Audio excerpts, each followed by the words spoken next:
Chad Ochocinco, one of the most electrifying wide receivers of the 2000s, known for his jaw-dropping catches, flashy celebrations, and a larger-than-life personality, he was the face of the Cincinnati Bengals for over a decade.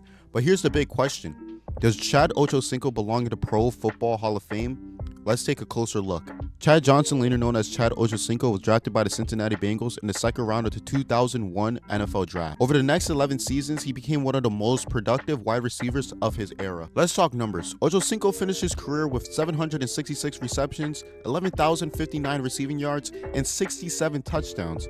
At his peak, he was virtually unstoppable.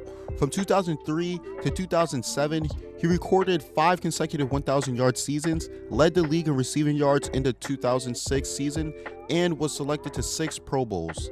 He also became the Bengals' all-time leader in receptions, receiving yards, and receiving touchdowns, a record he still holds today. And let's not forget his swagger. Ochocinco didn't just play football, he entertained. From river dance celebrations to proposing to cheerleaders mid-game, he brought personality to the field like no one else. So if Ochocinco was so good, why isn't he already in the Hall of Fame? Well, there's a few reasons skeptics point to. First, his career lacked longevity at the highest level. While his peak years were phenomenal, his production dipped in his later seasons. By the time he joined the New England Patriots in 2011, he was more of a role player, finishing that season with just 15 catches. Second, some critics argued that his numbers, while impressive, don't stack up against some of the all-time greats. Compared to receivers like Terrell Owens, Larry Fitzgerald, or even people like Reggie Wayne, Ochocinco's stats fall short. Finally, some argue his flamboyant personality overshadowed his accomplishments. While his celebrations were fun, they occasionally drew penalties and criticism, with some labeling him as more of a showman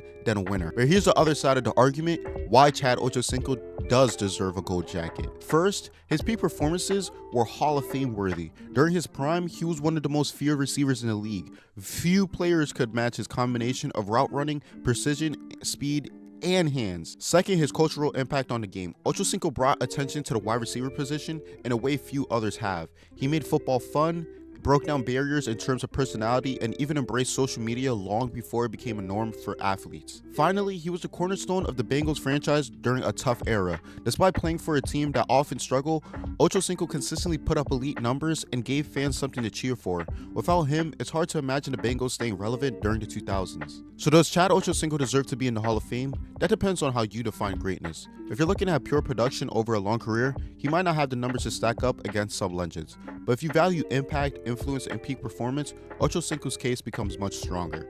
Ultimately, the Hall of Fame isn't just about stats, it's about telling the story of football, and Chad Ochocinco was a chapter we'll never forget. Whether or not he will ever get a gold jacket, one thing's for sure, Chad Ochocinco left a legacy that fans will be talking about for generations. What do you think though? Should Chad Ochocinco be in the Hall of Fame? Let us know in the comments below, and always remember to subscribe, like, and share. I'll see you guys in a bit, and everybody remember, stay safe.